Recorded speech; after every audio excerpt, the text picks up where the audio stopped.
change things up a little bit this year. First thing is, it's time to do the strategic plan. My favorite words ever. You can ask any of these people up here. I think I have to say it pretty often. You're going to get an email over the weekend, and it is going to ask you for your engagement and your participation in the survey for our strategic plan. But I'm going to make it worth your time. Okay? Somebody who completes the survey will win 2020 Gehrdes for the year. Okay? Including AAR and National, the whole bill. Okay? So you're going to get an email over the weekend, take the survey. We want to see how many we can get back. This is your association, so we need your input in where our strategic plan should go. This is your voice. We need you to use it. 408 did it last year. We've added 670 new realtors last year. So surely we can double our participation in this survey. I challenge you. Okay, next thing. Alabama Association of Realtors has called a meeting of the membership on Monday. You all received an email about this. They are looking to adjust their governance structure the same way we did basically here locally. They are looking to make some changes to their bylaws. I would like to encourage you to attend if you can. Sign-in starts at 9:30 on Monday morning in Montgomery. If you need details and did not see the email, please feel free to reach out to one of us after and we will get them to you. And it'll also be in the weekly report Saturday when you get that at 7 a.m. on Saturday morning. Okay, next thing, the announcements. I'm not going to stand up here and I'm not going to tell you about all the classes we have coming up because I know you don't want me to. We're going to play a video for you.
All right, what did y'all think of that awesome video?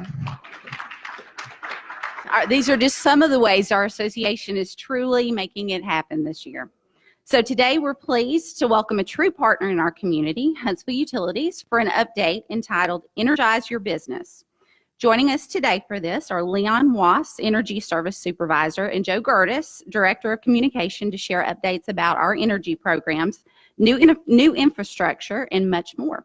I'm excited about learning new info to pass along to my clients, and we appreciate you being here to hear Joe and Leon. So if you'll please give them a warm welcome.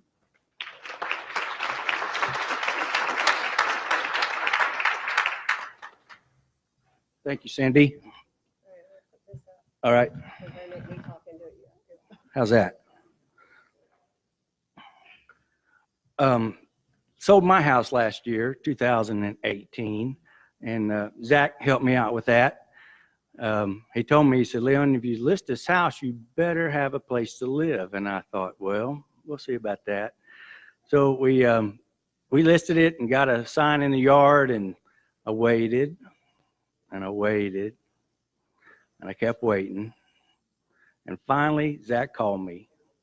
After 4 days, that house being on the market with a full price offer. Yeah. So that's a good story. I asked him, I said, what took you so long? All right. Today, we're going to look at some of the energy programs that we have in our community relations department. Let's see if I can get this up. There we go. All right. The first one that we're going to look at is called HESP. There it is.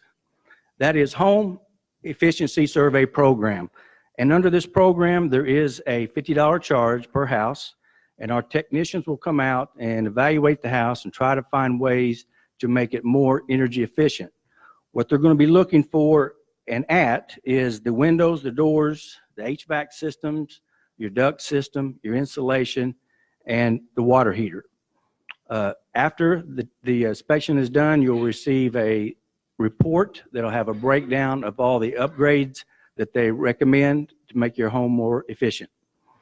Note on this, though, this is an energy survey. It is not a home inspection. Yeah, big difference. All right, the next program is our high bill complaints.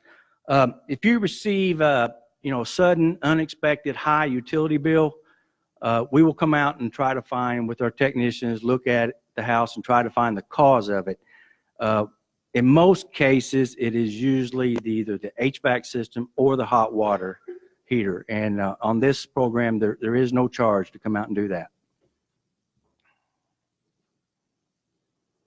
All right, I'm talk about the new home certification program.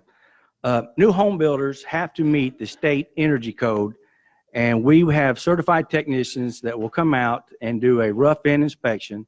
This is done before the sheetrock goes up, and then they'll come back and do a final inspection, and this includes a blower door test and a duct blaster test. They'll take the results of that and put it into modeling software that'll calculate a score to see if the house passes.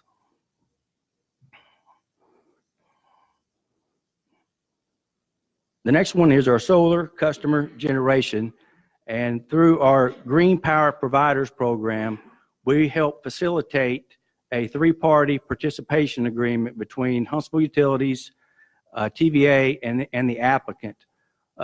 These systems are very small, all under 50 kilowatts.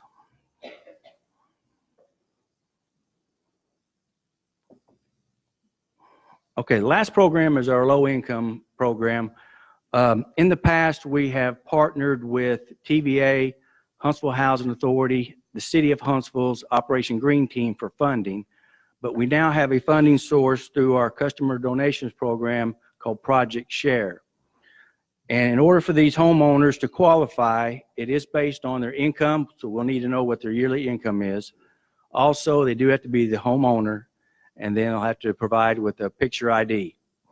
The technicians will go out to the house and do a survey on the house. Based on that survey, the house could receive upgrades that include insulation, air sealing, or a supplemental ductless HVAC system.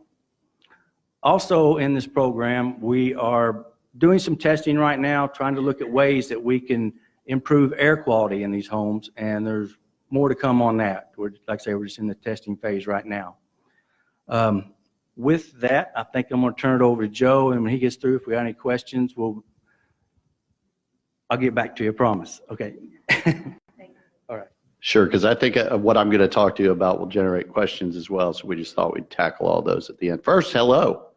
I have a few friends in the room I haven't seen in quite some time, so it's nice to be here. Last time I was here, we were talking to you all about conciliation with HUD. We got into a little trouble when Alabama passed the Immigration Act that put us under some scrutiny from DOJ, and so that we were talking to you guys about that because it involved fair housing. Now we're here to talk to you about utility stuff and the things that some of your clients may be interested in that I want to let you know about are smart meters and our fiber network. You may or may not be aware that we are just rolling out our smart meter, what we refer to as AMI. If you hear that acronym, it stands for Advanced Metering Infrastructure. It's smart meters, y'all. I don't know why we run from that term, because this is really great technology. It's going to enhance our service capabilities for our customers, and it's going to arm our customers with more consumption data so they can understand how they use their utilities better. The plan is to begin with electric, which we began at the beginning of this fiscal year. We're going to do about 50,000 meters each year. For those of you who don't know, we have about 190,000 electric customers in Madison County. What the smart meters will do is, even though we still want you to call us when your power goes out, we'll know immediately when we lose power to any section. Oh, all right, fine. Just kidding. They're hearing you. They're just not. Yeah. Look, I already have to be on your TVs occasionally. I don't know why anybody wants to see me. But anyway, so these smart meters will enhance our service capabilities because it helps us identify problems more quickly, because we'll have eyes on the system at every meter point rather than at every gate station or substation, so we get right down to the house. That makes some people uncomfortable.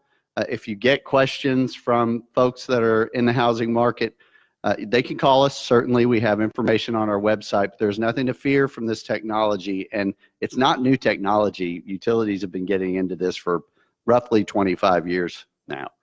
The cool thing about smart meters is that technology was actually invented right here in our market. The other thing that I think probably you may get more questions about is our fiber network and our friends at Google Fiber. So let me first make it very clear that the first step of this network is building in the city of Huntsville within Madison County. That's our service area, and we have to stay inside of our fence. It gets a little more complicated from there because we do not yet have an agreement with Madison in place. Madison may choose to negotiate directly with Google. We don't know what's going to happen there. And then there's, of course, the unincorporated county. We have not gotten that far yet because our first commitment is to build the network within the city of Huntsville. We are less than a year away from completing that network, and then we'll double back. And some of you may have heard the term deferred build. Those are the areas within the city that are kind of stranded, far away from contiguous development. So we'll go back and address those. We have a few of those out in the Hampton Cove, Big Cove area. Green Mountain comes to mind. We will have them as we proceed west out towards the airport. So right now we've completed roughly half of the network. We started in North Huntsville, worked our way out to Hampton Cove, Big Cove, and then did the Farley Hut, which is South Huntsville. And those are all complete. We are now doing construction in what is our Triana Hut and our E911, which will grab all of downtown Huntsville and everything west to about Research Park Boulevard. Then it gets a little more interesting. And one of you was asking me about this before the meeting. Our commitment to Google is to build to 95,000 addresses, and we are almost there. So geographically, we are not hemmed in necessarily. And the question came to me from someone that lives in Edgewater. There's a lot of discussion about that part of our network because that's a long way to go with fiber, which is very expensive, without any customers until we get to that area. So as your Huntsville Utilities PR guy, I can tell you what I'm pushing for because I know the promise we made is that if you were within the city limits in Madison County, you would have access to the network. It's turned out not to be true in some cases, but the promise is to go back and evaluate those areas. And as development fills in some of those stranded areas, then we will certainly build the network. Problem is we haven't worked out those deals with Google yet, so stay tuned. I think we were maybe in a little bit of a hurry to get that deal put together because we're doing something brand new. This hasn't been tried with a municipal utility anywhere else in the United States. So if it works, I think we'll see a lot of interest from our neighbors and certainly around the country from other utilities that want to look at building fiber, a return on their investment, but not getting into fiber to the home telecommunications. That's a heavily regulated space. And there are a few companies with a lot of money that don't want to see us getting into that business. So we weren't interested in getting into a wrestling match with them. With that, I think Leon and I are done as far as what's going on at Huntsville Utilities. So any questions? Yes, ma'am. As long as you're a customer of Huntsville, I'm sorry. As long as you're a customer of Huntsville Utilities. So the question was if for our low income programs, that applies to our entire service area, which is Madison County. Anyone else? Yes, sir. Yes, sir. Gas is a great utility for us because it's a high return. And so we want to see our gas customers grow. So we have been going into some old existing neighborhoods, particularly out in the east area, Hampton Cove, Big Cove area, and in South Huntsville. So yes, and if you know of a neighborhood where they don't have gas, they're interested in maybe having it, we'd love to know who they are because we'll meet with them, tell them what we need commitment-wise to extend service. Come on, there's got to be more. Cindy, over here. Yes, ma'am. Does that, what you just said, does that apply to some of the spots in Huntsville that don't currently have gas? Yes, it does. Because again, in South Huntsville, like southernmost part of the city, back there behind where the South Walmart is, because when those neighborhoods were developed, gas was not nearly as attractive as it is now. We're going back and trying to pick up those customers. So yes. Well, thank you all, for those of you that live in Madison County, for being our customer. Thank you for having us today. We're probably going to be coming back to you as we sort of get into our programming and come up with ways for you to market to your customers the kinds of things we do. I'll get to you, Jim. The kinds of things we do for homeowners. Yes, sir. We do have some incentives in place, and it relates to your home heat. If you're going to have gas extended to your home, there's an incentive for that HVAC system up to $1,000. And if you're going to be a new gas customer, we will waive the tap fee once you've had it installed and you have the gas heat. People ask if we'll do gas logs. No, because we don't get really a return on that investment. So gas logs, no incentive. But if you're going to do home heat, and in new construction, we have situations where builders are going to go gas appliances, including water heat. There's incentives in place for them as well. Yes, ma'am. City of Madison is North Alabama Gas District, so they're not our gas customers. And so they may have some incentives in place. If they do, we don't know about them. Yes, ma'am. Anyone else? Once again, thank you for having us.